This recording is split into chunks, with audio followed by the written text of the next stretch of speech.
महिला समाज प्राथमिक शाळा पांढरकवडा जिल्हा यवतमाळच्या विद्यार्थी आज समृद्ध भारत या थीम अंतर्गत तयार केलेल्या आरोग्य आणि निरोगीपणा या माझ्या प्रोजेक्टविषयी सांगणार आहे. आपला भारत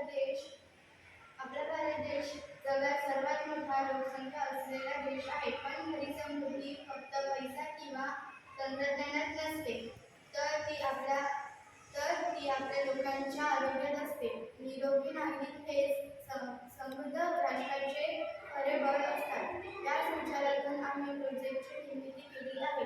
माझ्या प्रोजेक्टचे नाव आहे स्वच्छ जीवन निरोगी भारत आणि यात मी 3 विभाग तयार केले आहे. स्वच्छता विभाग, पोषण विभाग आणि व्यायाम व योग विभाग. स्वच्छता विभाग या विभागात मी स्वच्छतेचे महत्त्व दाखवले आहे. आपण घर, शाळा, रस्ते आणि सार्वजनिक ठिकाण स्वच्छ ठेवले पाहिजे. इथे मी एक छोटे मोटर घेतले आहे. बॅटरी, पाण्याचा सर्क्युलेशन सिस्टम आहे. इथे छोटा पंप, बॅटरी आणि पाण्याचे सर्क्युलेशन सिस्टम आहे. ते स्टेशन दाखवते की हात स्वच्छ ठेवल्याने अनेक रोग टाळता येतात. स्वच्छता म्हणजे आरोग्याचा पाया आहे. Cleanness is the first step of health.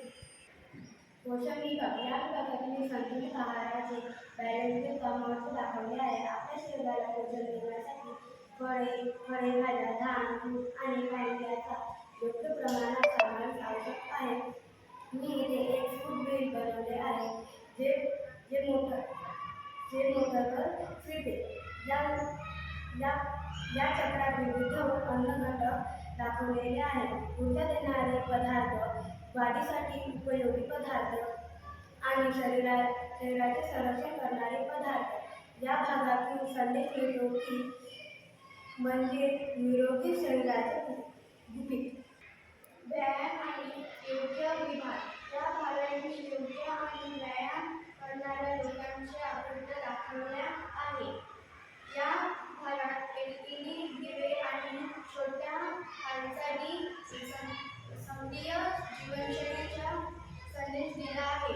नियमित योग आणि व्यायाम केल्याने आपले शरीर मजबूत राहते आणि व्यायाम केल्याने आपले शरीर मजबूत राहते, मन शांत राहते आणि ताण कमी होते, ज्यामुळे केवळ शरीर नाही तर मनही निरोगी राहते.